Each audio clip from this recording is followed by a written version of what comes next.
చెప్దామా? హల్లెలూయా. ఈ విశ్రాంతి దినమున దేవుని పరిశుద్ధ మందిరంలోనికి, సన్నిధిలోనికి కూడి వచ్చిన మీ అందరికీ కూడా మా హృదయపూర్వకమైనటువంటి ధన్యవాదాలు తెలియజేస్తున్నాం. మీకు శుభము కలుగును గాక. మీ ఆశల ప్రాణాలను నా దేవుడు తృప్తిపరచును గాక. ఆయన మందిరంలోని మేలుల చేత మనందరినీ నా దేవుడు తృప్తిపరచును గాక. హల్లెలూయా. చాలా సంతోషము. కొద్దిసేపు దేవుని వాక్యాన్ని ధ్యానించుకుందాము. మీరంతా మార్నింగ్ సర్వీస్కి వెళ్ళొచ్చారని నేను నమ్ముతున్నాను. వెళ్ళరా? వాడిని మీరు దేవుని ఆరాధన చేశారు, మరలా ఈవినింగ్ సర్వీస్కి ఓపికతో వచ్చారు. అందుని బట్టి దేవునికి మహిమ కలుగును గాక.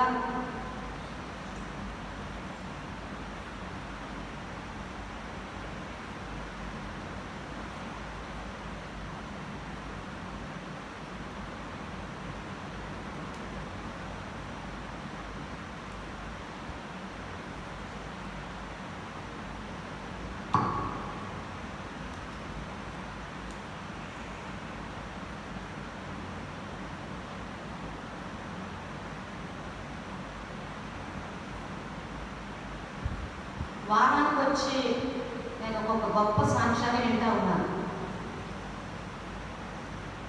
దేవుడు తన వాక్యం ద్వారా ఇతర దేశాల్లో ఉన్నటువంటి వ్యక్తులను కూడా తాగుతున్నారు. హల్లెలూయా. అదంతా దేవుని ఉచితమైన కృప. దేవుడు తన బిడ్డల వద్దకు ఏ మాటలు వెళ్ళాలో ఆ మాటల ద్వారా దర్శిస్తూ ఆకర్షించుకుంటూ శ్రమంలో ఉన్న వారిని ఆదరిస్తూ ఉన్నారు. మన దేవుడు ఎంతైనా నమ్మదగిన దేవుడు. Hour God is faithful. అంతేకాదు ఆయన ఎవరినైతే పిలిచాడో వారి ఎడల కూడా నమ్మదగిన దేవుడు. హల్లెలూయా. మన దేవుడు ఎంత నమ్మదగిన దేవుడు అని అంటే, ఆయన ఎవరినైతే ఏర్పాటు చేసుకున్నాడో, ఎవరినైతే పిలిచాడో వారి పట్ల వారి జీవితాంతము కూడా బాధ్యత కలిగి ఉంటాడు. ఆయన తన నమ్మకత్వాన్ని కనపరుస్తూనే ఉంటాడు. హల్లెలూయా. ఈ రోజున దేవుడు మాట్లాడాలనుకున్న విషయం ఏంటంటే, మనందరం అంతా ఆయన జ్ఞాపకంలో ఉన్నామంట. దేవుని యొక్క మనస్సు అంతా మన మీద పెట్టాడంట. హల్లెలూయా. హల్లెలూయా. ఆయన మనల్ని గుర్తు చేసుకుంటున్నాడంట ఈ సమయంలో.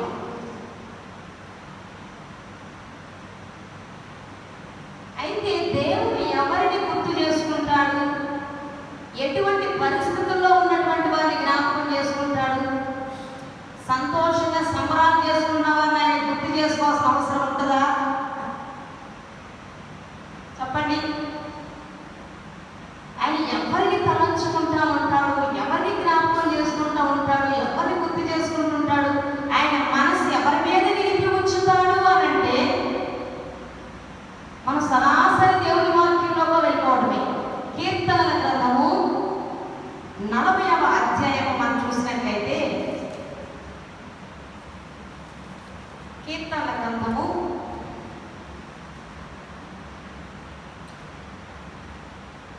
40వ అధ్యాయము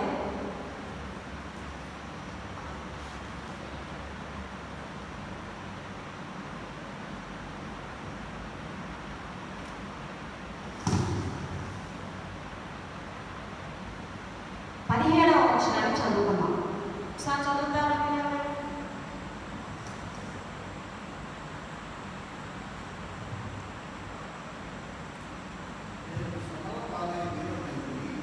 నేను శ్రమల పాలై దీనుడనైతిని, ప్రభువు నన్ను తలంచుకొనుచున్నాడు. హల్లెలూయా. But as for me, I am poor and needy. May the Lord think for me. ప్రార్థన చేసుకుందామా? ప్రార్థన చేయండి. ప్రభువా నన్ను నీ జ్ఞాపకంలో ఉంచుకున్నందుకు స్తోత్రం. నాతో మాట్లాడండి తండ్రి, నాతో మాట్లాడండి ప్రభువా. నీ మాటల కోసం నీ సన్నిధికి వచ్చామయ్యా. నాతో మాట్లాడండి ప్రభువా, మమ్మల్ని దర్శించండి ప్రభువా. ప్రార్థన చేద్దాం కొద్దిసేపు. దేవుని వాక్యం నిమిత్తం ప్రార్థన చేసుకుందాం. మహాపరిశుద్ధుడా, ఖండమైన తండ్రి, పరిశుద్ధమైన బంగారు పాదాలకు వందనాలు స్తుతులు చెల్లిస్తున్నాం ఆయన. గొప్ప దేవా, ఈ మాట వినడానికి మేమంతా నీ సన్నిధికి వచ్చి ఉన్నాము ప్రభువా. నీ కనికరం మా మీదకి రానివ్వండి అయ్యా, సహాయం చేయండి. నీ మాటల ద్వారా ప్రతి ఒక్కరిని కూడా బలపరచండి నాయన, ఉత్తేజపరచండి నాయన. నీ ఉద్దేశాలు అందరి పట్ల నెరవేర్చుకొని నీవు మాత్రమే మహిమ పొందుకోండి ప్రభువా. నీ దీనదాసురాల్ని, బలహీనురాలని నన్ను నీ సిలువ చాటులను చేసి నీ చేతి నీడలోనే కప్పివేసి నీవే మా అందరితో మాట్లాడి మహిమను పొందుకోమని యేసయ్య నామమున ప్రార్థించున్నాను తండ్రి, ఆమేన్. హల్లెలూయా. ఈ మాటలు వింటున్నటువంటి ప్రతి ఒక్కరు కూడా ఏదో ఒక శ్రమలో ఉన్నారు, నలగొట్టబడి ఉన్నారు, దీన స్థితిలో ఉన్నారు. ఒక్కొక్కరికి ఒక్కొక్క రకమైనటువంటి ఇబ్బంది ఉంటుంది, శ్రమ ఉంటుంది, శోధన ఉంటుంది. అయితే శ్రమలు వచ్చినప్పుడు మనం ఏమవుతాము? ఖచ్చితంగా దీనులు అయిపోతాము, తగ్గింపు కలిగిన వారంగా అయిపోతాం. దేవుడు కొన్నిసార్లు తన ప్రియ బిడ్డలకు శ్రమలను అనుమతిస్తాడు, కొన్నిసార్లు శత్రువులకు అప్పగిస్తాడు. ఎందుకు అనంటే వారి యొద్ద నుండి దీన మనస్సు కోరుకుంటున్నాడు కనుక. ఎవడు దీనుడై తన యొద్దకు వస్తాడో, తన మాట వింటాడో, తన చిత్తం ప్రకారం జీవిస్తూ ఉంటాడో వాళ్ళనే ఆయన తలంచుకుంటూ ఉంటాడు. హల్లెలూయా. దీనుల ఎడల కృప చూపించే దేవుడు మన దేవుడు. కొన్నిసార్లు ఆయన పిల్లలమైన మనము కూడా ఆయనకు ఎదురు తిరిగే వారముగా, గర్విష్ఠులముగా ఉన్నప్పుడు ఆయన ఏం చేస్తాడు? శ్రమల ద్వారా నలగగొట్టి దీనత్వాన్ని వచ్చేటట్టుగా చేస్తాడు. ఏదో ఒక అవసరం వస్తే, చుట్టూ ద్వారాలు మూయబడితే దేవుడే మీకు కనిపించినప్పుడు ఖచ్చితంగా మనలో తగ్గింపు వస్తుంది. ఆయన పాదాలు పట్టుకునేటంత దీనులమైపోతాం. శ్రమను వచ్చినంత మాత్రం మనం చాటకాని వాళ్ళగా ఉండాల్సిన అవసరం లేదు. కానీ దీనులపై ఆయన పాద సన్నిధికి వస్తే ఆయన మన కార్యాలు నెరవేరుస్తారు. హల్లెలూయా.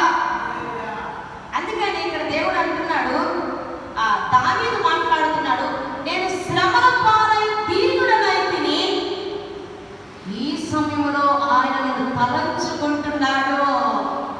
హల్లెలూయా. ఓ హల్లెలూయా.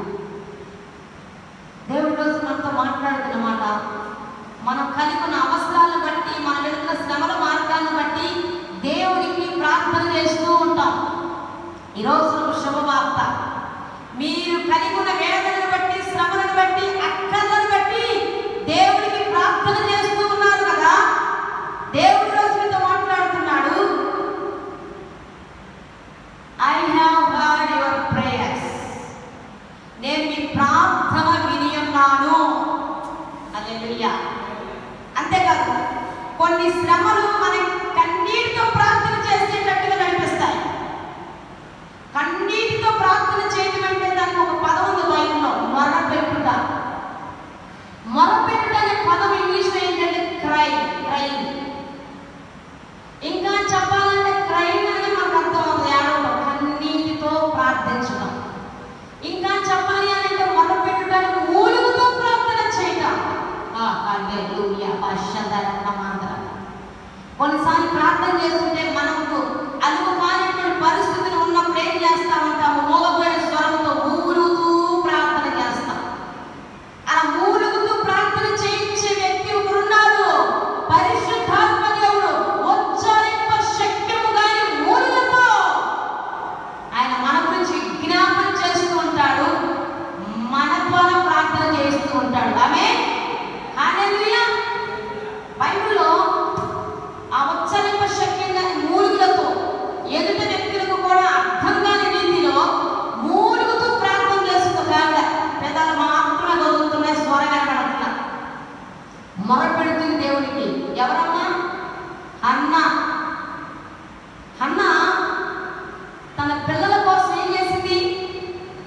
మొరపెడుతుంది, ఏడుస్తుంది, కన్నీరు కారుస్తుంది.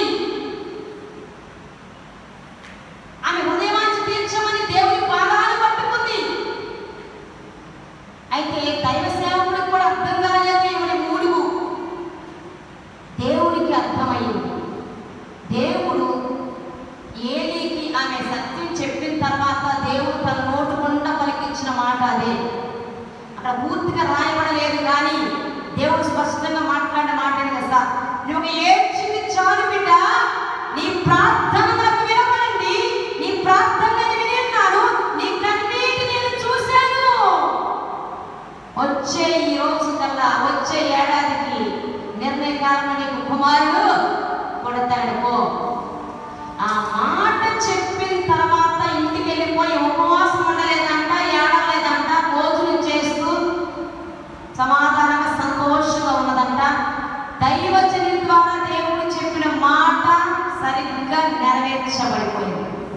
ఈరోజు అదే దేవుడు చెప్తున్న మాట, ఏ కార్యం కొరకు మీరు దేవుడి దగ్గర మూలుగుతూ విలపిస్తూ ఏడుస్తున్నారు, ఏ వాగ్దానాలు నెరవేర్చబడాలని కన్నీరు కారుస్తూ ఉన్నారు, ఏ అక్కర తీర్చబడాలని పాదాలు పట్టుకుని బ్రతిమలాడుతున్నారు, నా దేవుడు సెలవిస్తున్న మాట, నేను నీ ప్రార్థన విని ఉన్నాను, నీ కన్నీరు చూశాను, నీ కొరకు దిగి వచ్చి కార్యం చేయబోతున్నాను. హల్లెలూయా, హల్లెలూయా. స్వస్థత కొరకు ఏడుస్తున్నారా? స్వస్థతను మీకు అనుగ్రహించబోతున్నాడు. The Lord will heal you. హల్లెలూయా. విడుదల కొరకు ప్రార్థన చేస్తున్నారా? హల్లెలూయా. He will deliver you. హల్లెలూయా. ఇంకా దేనిని కొరకు మీరు దేవుని సన్నిధిలో విలపిస్తూ ప్రార్థన చేస్తున్నారో, ఎంత కాలంగా ప్రార్థన చేస్తున్నారో దేవుడు మాట్లాడుతున్న మాట, మీ ప్రార్థన నాకు వినపడింది, మీ కన్నీరుని చూశాను, మీరు అడిగినది, మీరు ఊహించిన దానికంటే నేను చేయబోతున్నాను. హల్లెలూయా. అయితే see how the Lord think about us. He thinks about us every morning and every moment. దేవుడు మన గురించి ఏం ఆలోచిస్తున్నాడు, ఏమి తలస్తున్నాడు అని అంటే, ఎలా తలస్తున్నాడు, ఏ రీతిగా ఆయన ఆలోచన చేస్తున్నాడంటే, ప్రతి ఉదయమున అలాగే ప్రతి క్షణమున మన గురించి ఆయన తపన పడుతున్నాడు, ఆలోచన చేస్తున్నాడంట. ప్రతి మూమెంట్ దేవుడు మన గురించి ఆలోచన చేస్తున్నాడు. దేవుడికి ఎందుకు అంత అవసరం మన గురించి ఆలోచన చేయాల్సిన అవసరం ఏంటి? ఎందుకంటే ఆయన చేత ఎన్నిక చేయబడిన బిడ్డలము కనుక, ఆయనే కోరుకుని మనల్ని పిలుచుకున్నాడు కనుక, ఆయన తన స్వస్థలతో మనల్ని నిర్మించుకున్నాడు కనుక, ఆయన తన చిత్తం నెరవేర్చుకోవడానికి నిన్ను నన్ను పిలిచాడు కనుక, మనం ఎప్పుడైనా ఏదైనా శ్రమలో ఉండి దీనులమైపోయినప్పుడు ఆయన మనం తలంచుకుంటున్నాడు. హల్లెలూయా. కార్యం చేయడానికి ఆయన ఒకసారి మన గురించి తలుచుకున్నాడా, ఆయన మనస్సు మన మీద నిలిపాడా, ఇక అద్భుతము మన జీవితంలో జరిగిపోతుంది. హల్లెలూయా. అది ఎటువంటిదా అయినా సరే, దేని గురించి మనం ఏం చేస్తున్నా దేవుడు దాన్ని తప్పకుండా చేసి తీరుతాడు. అందుకే మనకి ఎటువంటి అవసరం వచ్చినా, ఎటువంటి బాధ వచ్చినా, ఏమి చేయాలన్నా మనం ఏం చేయాలి? యేసు నామములో అడగాలి. The Lord says, ask in Jesus' name and I will do it. Yes, యేసు నామములో ఆయన బిడ్డలముగా మనం ఏది అడిగినా he will do it. You can ask anything, he will do it. You can ask anything in his name. హల్లెలూయా. యేసు నామములో ఆయన బిడ్డలు అడగగానే దేవుడు జ్ఞాపకం చేసుకొని మరి మనకి వాటన్నిటినీ తీరుస్తూ ఉంటాడు. ఈ రోజున మనం ఎందుకు పిలువబడ్డాము, ఎందుకు ఏర్పాటు చేయబడ్డాము, ఒక్క మాట చెప్పాక నేను ముందుకు వెళ్తాను. బైబిల్లో దేవుడు కొంతమంది మీద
కానీ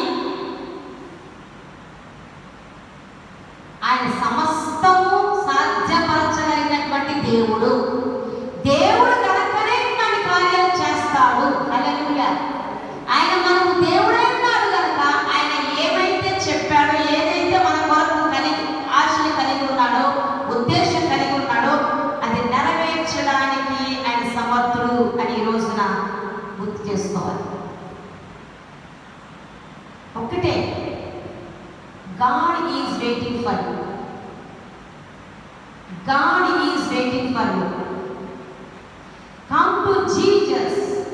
Surrender yourself to Jesus and follow Jesus, and then you will be blessed. Hallelujah. ఒక్కటే పని చేయాలి. ఆయన పిలుపులో ఉన్నామని తెలుస్తున్నప్పుడు, నీతో మాట్లాడుతున్నప్పుడు, నేను తలగా చేయాలి అనుకుంటున్నప్పుడు, నిన్ను ఒక రోగంగా ఈ ప్రపంచాన్ని చూపించాలనుకున్నప్పుడు యేసుకు దూరంగా ఉంటే ఇవి జరగవు. యేసుకు నీ జీవితాన్ని అప్పగించకపోతే ఇది జరగదు. యేసుని వెంబడించకపోతే ఇది సాధ్యం కాదు సుమా.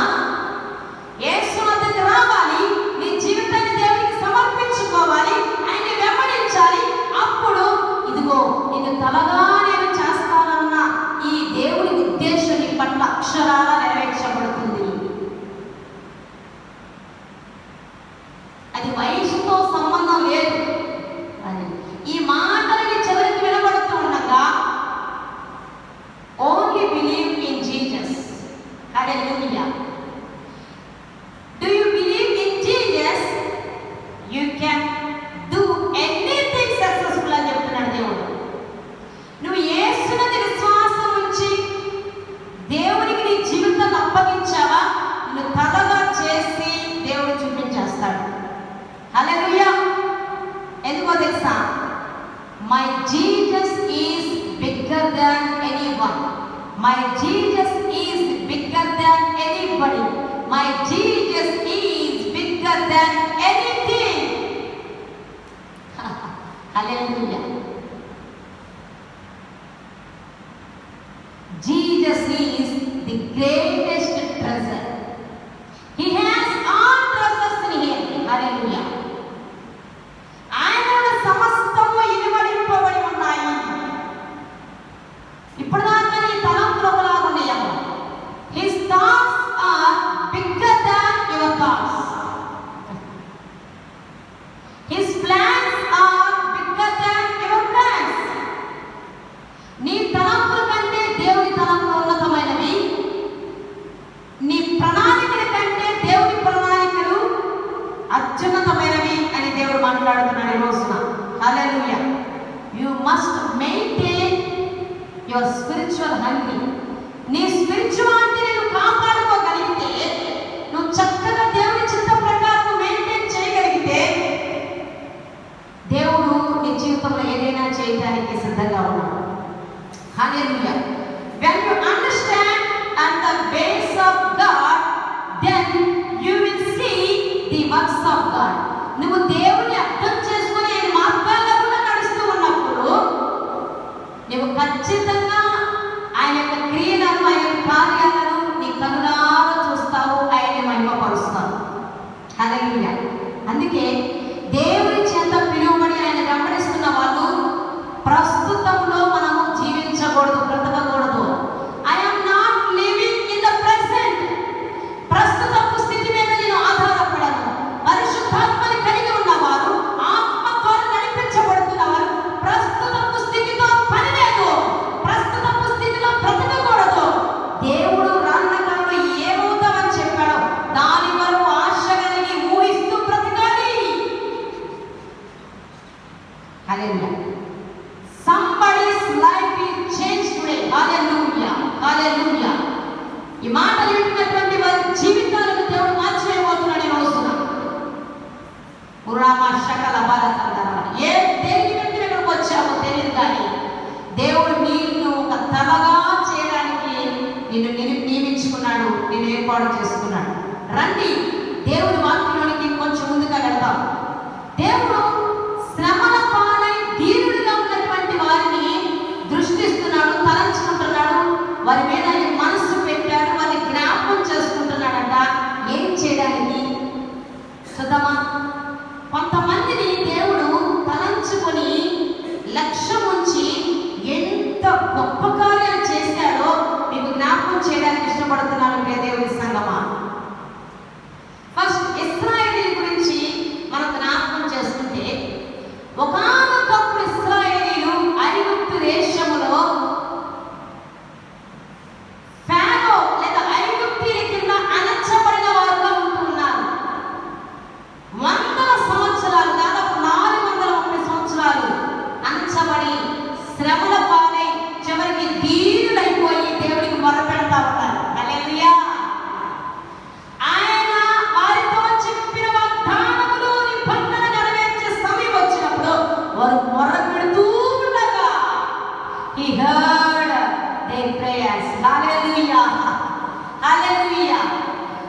వారిని వాళ్ళ శత్రుల చేతుల నుంచి విడిపించేశాడు.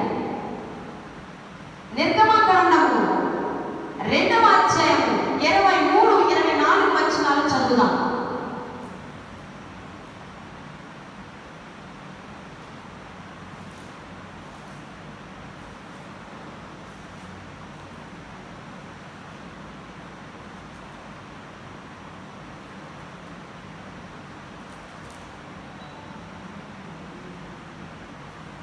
అక్కడ చూసేదా, ఇశ్రాయేలీయులు తాము చేయుచున్న వెట్టి పనులను బట్టి నిట్టూర్పులు విడుచుచు మొర్ర పెట్టుచుండగా, తమ వెట్టి పనులను బట్టి వారు పెట్టిన మొర్ర దేవుని యొద్దకు చేరెను. కాగా దేవుడు వారి మూలుగును విని అబ్రహాము, ఇస్సాకు, యాకోబులతో తాను చేసిన నిబంధనను జ్ఞాపకం చేసుకొనెను. దేవుడు ఇశ్రాయేలీయులను చూచెను, దేవుడు వారి యందు లక్ష్యం ఉంచెను. ఆమేన్, హల్లెలూయా. ఇక్కడ చదువుతున్నప్పుడు నాకు ఒకే ఒక పదము పలుమార్లు కనబడతా ఉన్నది. ఏంటి ఆ పదం చెప్తారు ఒకసారి? ఒకే పదము చాలా సార్లు అక్కడ రాయబడుతుంది. ఎవరైనా చెప్పగలరా? ఇది ప్రశ్నలు జవాబు కార్యక్రమం కాకపోయినప్పటికీ వాక్యం చక్కగా మీరు చదివితే, నేను చదివింది వినినట్లయితే మీరు కరెక్ట్గా గెస్ చేయగలుగుతారు. ఒక పదము ఎక్కువ సార్లు రాయబడింది, ఆ పదము నన్ను ఆకర్షిస్తుంది. మీరు ఎవరైనా చెప్పగలరామని నేను వెయిట్ చేస్తాను.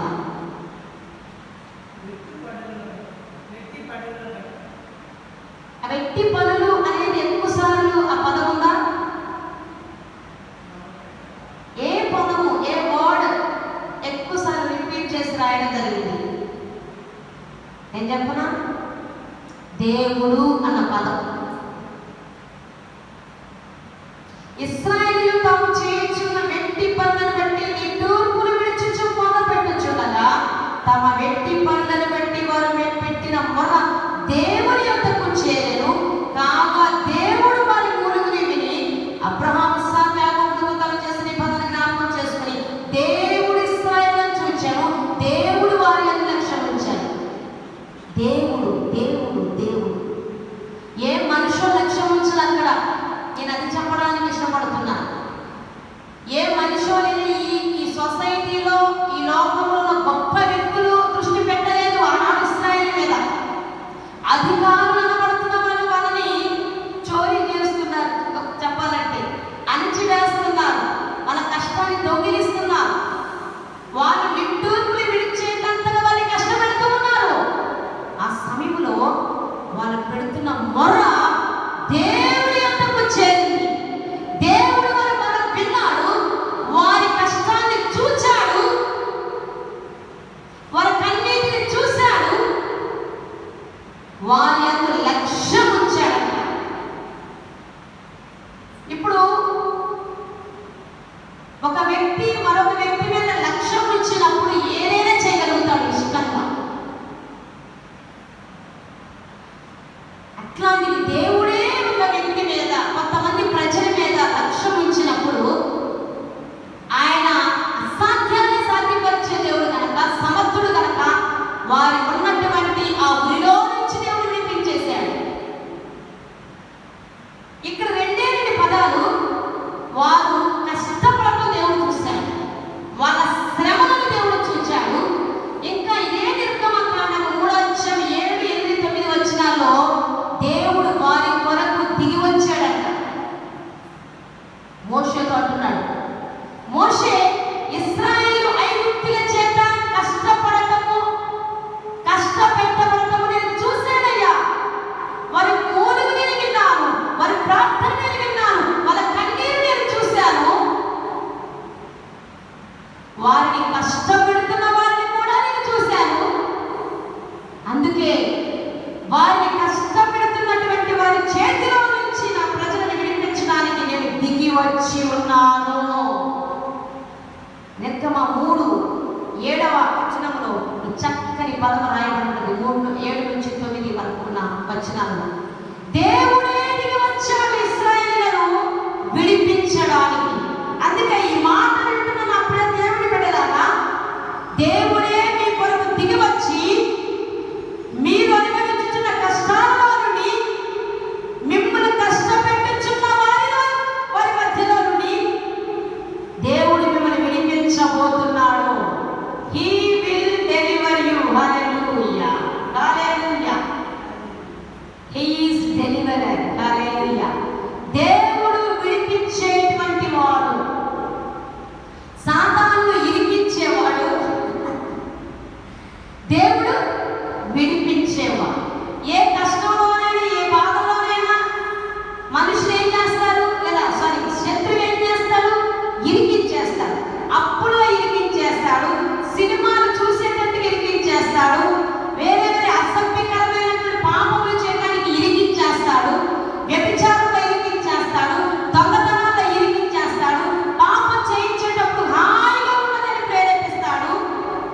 కానీ దానిలో ఇరుక్కుపోయేటట్టుగా వాడు పన్నాగం పలుకుతాడు. అయితే మన దేవుడు తెలిసి తప్పు చేసినా తెలియక తప్పు చేసినా నన్ను విడిపించు తండ్రి అని మొదలుపెడితే, ఆయన ప్రతిమలాడుకుంటే, ఆయన సన్నిధికి వస్తే,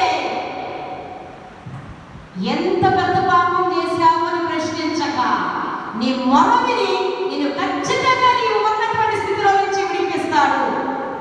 ఆయన విడిపించేటువంటి దేవుడు కనుక తన ప్రజలు పడుతున్న కష్టాన్ని చూసి, వారిని కష్టపెడుతున్న ఐగుప్తీయులను చూసి దిగి వచ్చాడు విడిపించడానికి. హల్లెలూయా. వారిని ఐగుప్తీయులలో నుండి, ఐగుప్తు దేశంలో నుండి విడిపించే విధానం మనం ఒక్కసారి జ్ఞాపకం చేసుకుంటే, అబ్బా తన ప్రజలను దేవుడు ఎంత ప్రేమిస్తున్నాడో అనిపిస్తుంది. దేవుడు ఎవరినైనా చూజ్ చేసుకున్నాడంటే, ఎవరిని ప్రేమించాడు అంటే, పిలుచుకున్నాడు అంటే, వారి పట్ల దేవుడు ఎంతగానో శ్రద్ధ చూపిస్తాడు అన్నదానికి నిదర్శనము ఇశ్రాయేలీలే. ఇశ్రాయేలీలను బాధపడుతున్న ఐగుప్తులకు చుక్కలు చూపించి మరి వారిని బయటికి తీసుకొని వచ్చాడు. నాకు ఈ వాక్యం ధ్యానం చేస్తే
రీతిగా మనకు అడ్డుగా ఉన్నవన్నీ దేవుడు తొలగించేయబోతా ఉన్నాడు.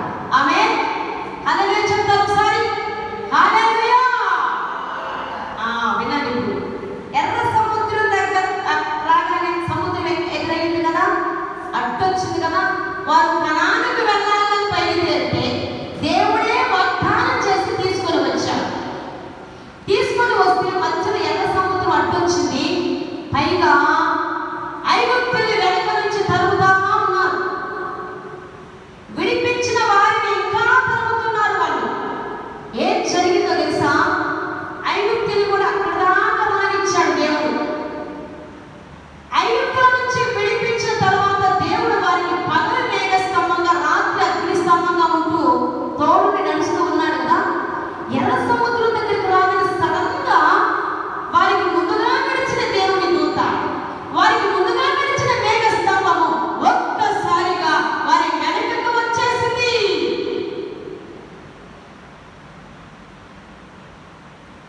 వారి వెనకకు వస్తే ఆల్రెడీ వారి వెనక ఎవరున్నారు? ఐగుప్తీయులు ఉన్నారు.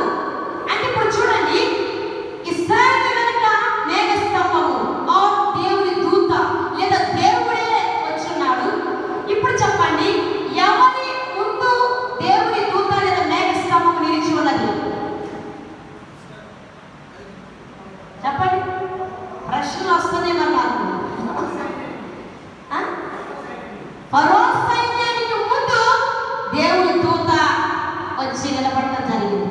ఇశ్రాయేలు వెనక్కి దేవుని దూత వచ్చేసి ఫరో సైన్యానికి ఎదురు నిలబడినప్పుడు, దేవుడు మనతో ఉన్నప్పుడు, అమ్మా జాగ్రత్త కదండి, రాత్రైనా వెలిగించేస్తాడు. అర్థమవుతుందా? అదే దేవుడు, దేవుని దూత శత్రువుల దగ్గర ఉన్నాడు అనుకోండి, వాళ్ళకి రాత్రిగానే ఉంటుంది. అందరికి రాత్రి వెలుగు కాదు, చీకటి వెలుగుగా చేయని దేవుడు. అందరి శాపాలను ఆశీర్వాదంగా దేవుడు మార్చాడు. దేవుడు ఎవరినైతే ఇష్టపడుతున్నాడో, పిలుచుకున్నాడో, ఏర్పాటు చేసుకున్నాడో వారి పక్షంగానే పనిచేస్తాడు. వారి శత్రువుల పక్షంగా దేవుడు పనిచేయడు. ఐగుప్తీయుల పక్షంగా దేవుడు ఉండడు. ఎందుకు? ఐగుప్తీయులు దేవుని ప్రజలను కష్టపెడుతున్నారు. మనల్ని కష్టపెడుతున్న వారి పక్షంగా దేవుడు పనిచేయడు. మనతోనే ఉంటాడు, మన పక్షంగా కార్యాలు చేస్తాడు. అప్పుడు ఏం జరిగింది తెలుసా? రాత్రి చీకటిగా ఉన్నదంట. అసలే మేఘం కదా, దేవుని దూత మేఘ స్తంభంగా వారిని వెంబడిస్తున్నారు కనుక ఆ మేఘము ఆ రాత్రంతా ఫరో సైన్యం ఇశ్రాయేలును సమీపించకుండా అడ్డు కలిగించాడు. హల్లెలూయా. అదే మేఘ స్తంభము ఇశ్రాయేలీయులకు వెలిగిస్తా ఉన్నారంట. రాత్రిపూటే ఇద్దరికి ఎంత డిఫరెన్స్ చూడండి. దేవుడు ఎంత గొప్ప దేవుడు అంటే, మనం ఎన్ని శ్రమల్లో ఉన్నా సరే దేవుడు మనల్ని బలపరుస్తూనే ఉంటాడు. తన వాక్కు చేత మనల్ని లేవనెత్తుతూనే ఉంటాడు. ఇవే శ్రమలు అన్యులకు లేదా దేవుని సంబంధులు కాని వారికి వచ్చినాయంటే వాళ్ళకి హోప్లెస్. ఏం జరిగిందో తెలుసా? ఈ ఫరో సైన్యం ఇశ్రాయేలును సమీపించకుండా చీకటి కమ్మేసి వాళ్ళ కళ్ళు కనపడకుండా చేసినప్పుడు, అప్పుడు మోషే ద్వారా దేవుడు ఎర్ర సముద్రాన్ని 2 పాయలు చేశాడు. 2 పాయలు చేసే విధానం నేను చెప్తున్నా వినండి. ఆ 14 అధ్యాయం తర్వాత చూడండి. ఏ నీళ్ళైతే అప్పుడు దాకా అడ్డుగా ఉన్నాయో వాళ్ళకి, ఆ నీళ్ళే ఇశ్రాయేలులకు అటు ఇటు కుడి ఎడమలకు గోడలుగా నిలిచిపోయాయంట. ఆమేన్. హల్లెలూయా. ఏ నీళ్ళబ్బా? ఏ నీళ్ళు? ఎర్ర సముద్రము నీళ్ళే కదా. ఆ నీళ్ళే అడ్డొచ్చి ముందుకెళ్ళకుండా. కానీ దేవుడు చేసిన అద్భుతం, ఏ నీళ్ళైతే ఇశ్రాయేలుకు ముందుకెళ్ళకుండా అడ్డుపడ్డాయో ఆ నీళ్ళే సడన్ గా ఇశ్రాయేలీయులు ముందుకు నడవడానికి మార్గం ఇచ్చేసాయి. అవే తమంతా తాము 2 పాయలు అయిపోయి వారి కుడి ఎడమలకు 2 గోడలాగా సపోర్ట్ లాగా నిలిచాయంట. ఎవరైతే ఏ పరిస్థితులు అయితే నీకు నాకు ఇక మీదట నా దేవుడు వాటినే మనకు సపోర్ట్ చేసేటట్టుగా దేవుడు నియమించాడు. అవే మన కుడి ఎడమల నుండి నడిపించబోతున్నాయి. హల్లెలూయా. మనుషులు కావచ్చు, పరిస్థితులు కావచ్చు, శత్రువులు కావచ్చు, ఏదైనా సరే దేవుడు సమస్తాన్ని మార్చివేయబోతున్నాడు. ఇరు వైపులా గోడలుగా నిలిచాయంట. అంతేకాదు మరొక అద్భుతం ఏంటి, మనం ఎప్పుడు చదువుకున్నది, ఎర్ర సముద్రపు మధ్య భాగంలో వారికి మార్గాన్ని సరళం చేశాడు కదా. ఇప్పుడు సముద్రం ఉంది, సముద్రం అంచునే కొంచెం కొండ తీస్తేనే వాటర్ వస్తూ ఉంటాయి. అట్లాంటిది సముద్రపు మధ్య భాగంలో 2 పాయలు చేశాక దారిని చేశాడంట. ఆ దారి ఎలా చేసేసాడు దేవుడు చెప్పడయ్యా? ఎలా చేశాడు? ఆరిన నేల. ఇది ఎలా సాధ్యం? How it's possible? There is possible with God. ఆ సముద్రపు మధ్యలో సడన్గా ఆరిన నేల అవ్వాలంటే దేవుడు చేస్తే అవుతున్నది. ఎందుకో తెలుసా? ఇశ్రాయేలు 400 సంవత్సరాలు శ్రమ పెట్టబడుతూ ఉన్నారు. దేవుడు విడిపించిన తర్వాత వారిని నడిపించేటప్పుడు సముద్రాన్ని పాయలు చేసేసాడు. వారు నడుస్తున్నప్పుడు వాళ్ళ కాళ్ళకి చెమ్మ కూడా అంటకూడదు అనుకున్నాడు. అవే హల్లెలూయా. నా పిల్లలు ఎంతో శ్రమ పడ్డారు, ఇబ్బందులు పడ్డారు, నేను వారిని విడిపించడానికి వచ్చాను. నేను విడిపించాను కూడా వాళ్ళు మరలా శ్రమల పాలవ్వబోతుగా. విడుదలను చూసిన తర్వాత సమృద్ధిని చూడాల్సిందే, సంతోషంగా మనం ఉండి తీరాల్సిందే. అటువంటి ఏర్పాటు దేవుడు చేస్తాడు. సో ఏ నీళ్లు అట్టిగా వచ్చాయో అదే నీళ్లు తమంతట తాము 2 పాయలై వాళ్ళకి ఇరువైపుల గోడలా ఒక సపోర్ట్ లాగా నిలిచిపోయాయి. సముద్రపు మధ్య భాగంలో ఉన్న నేలని ఆరిన నేలగా వారి కొరకు చేసి వారిని నడిపించేశాడు. ఈ నిర్గమకాండం 15వ అధ్యాయంలో 19వ వచనం చూస్తే ఒక వింత. వారిని ఐగుప్తీయులనేమో, అంటే ఇశ్రాయేలును కష్టపెడుతున్న వారినేమో ఎర్ర సముద్రం ముంచివేసి ఆ ఇశ్రాయేలునేమో ఆరిన నేలపై నడిపించి బయటికి తీసుకొచ్చేసాడు. ఈరోజు చెప్తున్న మాట ఏంటో తెలుసా? ఒక భయంకరమైన మాట. మీరు ఉన్న కష్టాల నుంచి దేవుడు మిమ్మల్ని తప్పక విడిపించబోతున్నాడు. నిశ్చయంగా విడిపించబోతున్నాడు. ఖచ్చితంగా విడిపించబోతున్నాడు. అద్భుతమైనటువంటి మార్గము తెరచి దేవుడు మీ కొరకు తలుపును తెరచి మరి మిమ్మల్ని విడిపించబోతున్నాడు. అయితే ఇప్పటి వరకు మిమ్మల్ని కష్టం పెట్టిన వారిని మాత్రం దేవుడు ఏదో చేసేయబోతున్నాడు. ఇక్కడ ఈరోజు వాక్యంలో ఉన్నది ఏంటో తెలుసా? నీ కష్టాన్ని చూస్తున్నాడు, నిన్ను కష్టపెట్టిన వారిని కూడా దేవుడు చూస్తున్నాడు. ఇశ్రాయేలు కష్టాన్ని చూశాడు, ఇశ్రాయేలు కష్టపెడుతున్న వారిని కూడా చూసి దిగి వచ్చాడంట. వారికి తీర్పు తీర్చడానికి, వీరిని ఆయన వాగ్దానం చేసిన వాగ్దాన భూమిలోనికి నడిపించడానికి. ఎందుకు వారిని తలంచుకున్నాడు దేవుడు అంటే వారి పట్ల తాను ఎప్పుడో చేసిన వాగ్దానాన్ని నెరవేర్చడానికి. ఈరోజు నీ మాట వినిపిస్తున్నది ఎందుకో తెలుసా? నిన్ను ఆయన జ్ఞాపకం చేసుకుంటున్నది ఎందుకో తెలుసా? నీ మీద మనసు నిలుపుతున్నది ఎందుకో తెలుసా? నీతో ఎప్పుడో వాగ్దానాలు చేసేటట్ట కదా. ఆ వాగ్దానం